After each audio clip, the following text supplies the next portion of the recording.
আসসালামু আলাইকুম ওয়া রাহমাতুল্লাহ। বন্ধুরা, আজ আমি আপনাদেরকে নিয়েছি এক ঘোড়া বা এক মোটর এক পাম্প। কিভাবে মোটরটি খুলতে হয় তা আপনাদেরকে দেখানোর জন্য। মোটরটা প্রথমে আমরা দেখেন একটা ডাল রেঞ্জ দিয়ে খুলছি। ডাল রেঞ্জটি হলো 12-14 নাম্বার। এক মাথা আছে 12, এক মাথা আছে 14। আমরা 14 নাম্বার ডাল দিয়ে আমরা প্রথমেই পাম্প সেটের অংশটি খুলে নেব। এই পাম্প সেটের অংশটি প্রথমে আমরা খোলার জন্য যে নাটগুলো আছে এই নাটগুলা অনেক মজবুত হয়ে আটকিয়ে থাকে। এটাকে আমরা প্রথমে তার মাথায় হাতুড়ি দিয়ে একটু বাড়ি দিয়ে নিব। তারপরে আমরা 14 নাম্বার ডাল রেঞ্জ দিয়ে আমরা এটাকে খুলব। তাহলে খুব সহজে আমাদের এটা খোলা সম্ভব হবে। বন্ধুরা দেখুন, আমরা এই মোটর পাম্পটির নাট আমরা এখন খুলে নিচ্ছি। একটি নাট আমরা প্রথমে অল্প খুলে নিয়েছিলাম, তারপরে আর একটি নাট খুলে নিয়ে দুইটা নাটই আমরা একসঙ্গে খুলে নিচ্ছি। এরপরে আমরা নাট দুইটা খোলার পরে আমরা অপর সাইডের যে নাট দুইটি আছে এই নাট দুইটি আমরা খুলব। এখানে এই ডাল রেঞ্জ ব্যতীত অন্য রেঞ্জ দিয়েও খোলা যায়, সেটাকেও আমরা আপনাদেরকে দেখাবো। এই দেখুন, আমরা ডাল রেঞ্জ দিয়ে খুলে নিলাম অল্প একটু। এরপরে আমাদের গুটি রেঞ্জ আছে, এই গুটি রেঞ্জের মাধ্যমে আমরা খুলে নিতে পারবো। এই গুটিতে খোলা আরও খুব সহজ হবে। এই রেঞ্জ দিয়ে আমরা খুলব। দেখুন বন্ধুরা, আমরা গুটি রেঞ্জটি সেট করে নিলাম। নেওয়ার পরে এখন আমরা খুলছি। অল্প খোলার পরপরই আসলে খুব সহজে গুটি রেঞ্জটি ধরা যায়। এর জন্য খুব সহজে নাটটি খুলে আসে। দেখুন বন্ধুরা, আমাদের খুব অল্প সময়ের ভিতরে এই গুটি রেঞ্জ দিয়ে আমরা এই মোটরের নাটটি খুলে ফেললাম। আরেকটি নাট আছে আমাদের, এই নাটটিও আমরা আসলে প্রথমে বাড়ি দিয়ে নেব, না হলে এটা আসলে খুব মজবুত হয়ে থাকে। এজন্য একটু বাড়ি দিলেই খুব সহজ হয়। দেখুন বন্ধুরা, আমরা সেই গুটি রেঞ্জ দিয়েই আমরা কিন্তু খুলছি। গুটি রেঞ্জ দিয়েই খোলার পরে আমরা পাম্পের এক সাইডে আমরা ধরে রাখবো, যেন পাম্পটা হুট করে খুলে না পড়ে যায়। দেখুন বন্ধুরা, আমাদের খুব সহজে গুটি রেঞ্জ দিয়ে খোলা হয়ে গেল। এবার পাম্পটি ছেড়ে দেওয়ার সঙ্গে সঙ্গে পাম্পটি খুলে গেল। এই অংশটি আমাদের পাম্পের অংশ, যেটাকে আমরা সরিয়ে নিয়ে গেলাম। বন্ধুরা দেখুন, পাম্প সেট খোলার পরে আমরা এখন অপর প্রান্তটা খুলে নেব। 8 নম্বর ডাল রেঞ্জ দিয়ে প্রথমে আমরা একটু হাতুড়ি দিয়ে নাটের মাথায় বাড়ি দিয়ে নেব, যাতে খুব সহজে খুলে যায়। অনেক সময় এই নাটগুলা এত পরিমাণ জাম থাকে যে নাটগুলা কেটে যায়। দেখুন বন্ধু, এই নাটটা ঢিলা আছে। আমরা এখন এল রেঞ্জ দিয়ে আমরা একটা নাট খুলে নিলাম। আর একটা নাট এখন 8 নাম্বার ডাল দিয়ে আমরা চেষ্টা করছি যে আসলে নাটটা খোলা যায় কিনা। যদি বন্ধুরা এটা খোলা যায় তাহলে তো খুব ভালো, না হলে অনেক সময় কেটে যায়। দেখুন বন্ধুরা, এই নাটটা কেটে গিয়েছে। আমরা এটা আসলে কিভাবে নাটটা খুলতে হয় বা ওঠাতে হয় আমরা পরবর্তী কোনো ভিডিওতে আমরা আপনাদেরকে দেখাবো। এখন দেখুন, আমরা আরও একটা নাট খোলার চেষ্টা করছি, কিন্তু সেও নাটটা কেটে গেল। এখন এই সাইডটা আমরা হাতুড়ি দিয়ে হালকা হালকা করে বাড়ি দেওয়ার পরে দেখুন এই সাইডের প্লেটটিও খুলে গেল।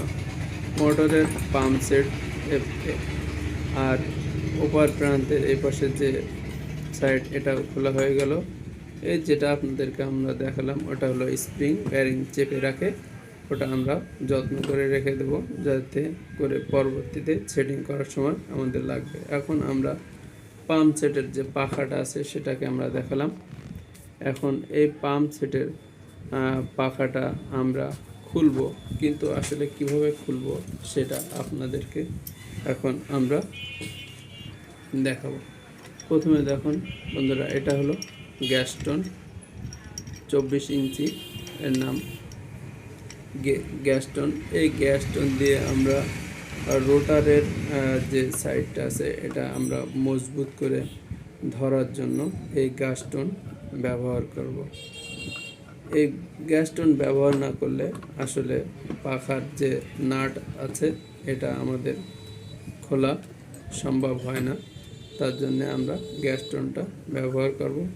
আর যে গুটি রেঞ্চ আমরা দিয়ে প্রথমে নাট খুলেছিলাম, সেই গুটি রেঞ্চের 14 নম্বর সাইডটা দিয়ে আমরা এই পাখার নাটটা খুলে নেব।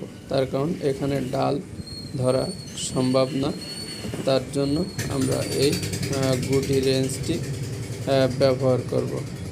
বন্ধুরা, এখানে দেখুন খুব জব্দ করে আমাদের গ্যাস্টনটা দিয়ে এই সাইড দিয়ে বাঁধানোর পর যদি না হয় তাহলে গ্যাস্টনটি ঘুরিয়ে বা আরও একটু জাম করে খুব সুন্দর করে লাগিয়ে দিতে হবে যাতে লুজ না থাকে। এখন দেখুন বন্ধুরা, এই গুটি রেঞ্চ দিয়ে আমরা এই পাখার নাটটি খুলে ফেলছি। খুব সহজে এই গুটি রেঞ্চ দিয়ে পাখার নাটটা খোলা যায়। এখানে ডাল ব্যবহার করা যায় না, তার জন্য গুটি রেঞ্চ ব্যবহার করতে হয়। দেখুন বন্ধুরা, হাত দিয়ে পাখাটা ওঠানো সম্ভব না, তাই আমরা প্রথমে একটু পাখার উপরে হাতুড়ি দিয়ে একটু বাড়ি দিয়ে নিলাম যাতে জামটা কেটে যায়। এখন আমরা দুটা ফ্ল্যাট ড্রাইভার দিয়ে দু প্রান্ত থেকে আমরা যখন চাপ দিব তখন ঠিক এটা উঠে যাবে, পোলারের সিস্টেমে উঠে যাবে। বন্ধুরা, এখানে একটা নাট ছিল, একটা স্প্রিং ওয়াশার ছিল, এটাকে আমরা রাখলাম। আর এটা দেখুন, এটা হলো পাখার খিল বলে এটা। এই খিলটা খুব যত্ন করে রেখে দেবো, না হলে পাখা অটোমেটিকলি রোডারের ওর ভিতরে ঘুরবে, তার জন্য আমরা ওটা খুব যত্ন করে রাখবো। বন্ধুরা, এরপরে আমরা দেখুন, এটা হলো ওয়াটার সেল। এই ওয়াটার সেলটি আমরা এখন খুলে নেব। ওয়াটার সেলটি খুলে দেখব আসলে ওয়াটার সেলটি কী অবস্থায় আছে। এই ওয়াটার সেলটি আমরা এখন খুলছি, খুব সাবধানে খুলতে হবে। এটা আসলে পাথর মিক্সড করে তৈরি করা, এজন্য ড্রাইভারের চাড়া লাগলে ভেঙে যেতে পারে, তার জন্য আমরা ওয়াটার সেলটি আস্তে আস্তে দেখুন খুলে নিলাম।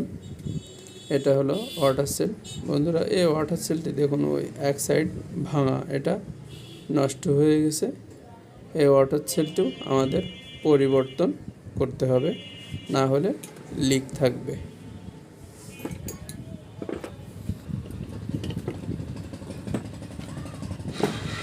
এখন বন্ধুরা, আমরা মোটরের রোটারটি খুলব। দেখুন, রোটারের মাথায় একটা কাঠ দিয়ে আমরা হাতুড়ি দিয়ে বাড়ি দেওয়ার সঙ্গে সঙ্গে রোটারটি খুলে গেল। এই রোটারটি খোলার সহজ পদ্ধতি এটা একটা। এখন আমরা এই রোটারের কি সমস্যা আছে, এটাতে দুইটা ব্যারিং আছে, এই ব্যারিং দুইটা আসলে ভালো আছে কি মন্দ আছে এটা দেখব। দেখুন বন্ধুরা, পাম্প সেটের সাইডে যে ব্যারিংটা আছে এই ব্যারিংটা একেবারে নষ্ট হয়ে জাম হয়ে গিয়েছে, আর পাশটা ভালো আছে। এই জন্য আমরা এখন এই পাম্প সাইডের যে ব্যারিংটা আছে এই ব্যারিংটি আমরা খুলব। দেখুন আমরা একটা পোলার নিয়েছি, এই পোলার মাধ্যমে আমরা খুব সহজে এই ব্যারিংটা খুলে ফেলতে পারবো। তার জন্য আমরা এই পোলার দিয়ে খুব সহজে আমরা এই ব্যারিংটা খুলব। দেখুন আমরা পোলারটি ভালোভাবে সেটিং করে নিচ্ছি। এরপরে আমরা এই পোলারের সেলারেন্স দিয়ে আমরা এই ব্যারিং পোলারের মাথায় ঘাট করা আছে, এই ঘাটে আমরা লাগিয়ে খুব যত্ন সহকারে পোলারটি ধরে যখন আমরা আসলে ঘোরাবো তখন ব্যারিংটি আস্তে আস্তে জ্যামে খুলে আসবে। বন্ধুরা আমি আপনাদেরকে দেখেছি আগেও, এখনও দেখাচ্ছি। দেখুন কিভাবে আমাদের ধরে ব্যারিংটা খুলতে হয়। এটা আমরা ব্যারিংটা খুলে নিলাম। দেখুন বন্ধুরা আমরা এখন পোলারটির ঘোরাচ্ছি। ঘোরানোর পাশাপাশি আস্তে আস্তে খুলে আসছে। দেখুন ব্যারিংটা আসলে অলরেডি খুলে গেছে, তার জন্য পোলারটা ছেড়ে দিয়েছে ব্যারিং থেকে। এখন আমরা হাত দিয়ে খুব সহজে ব্যারিংটা খুলে নিয়ে আসতে পারলাম। এই হলো মোটরের সর্বময় খোলার সিস্টেম। বন্ধুরা ভিডিওটি যদি ভালো লেগে থাকে সাবস্ক্রাইব করুন, শেয়ার করুন, কমেন্ট করুন, বেল আইকনটি বাজিয়ে দিতে ভুলবেন না পরবর্তী ভিডিওর জন্য। ধন্যবাদ।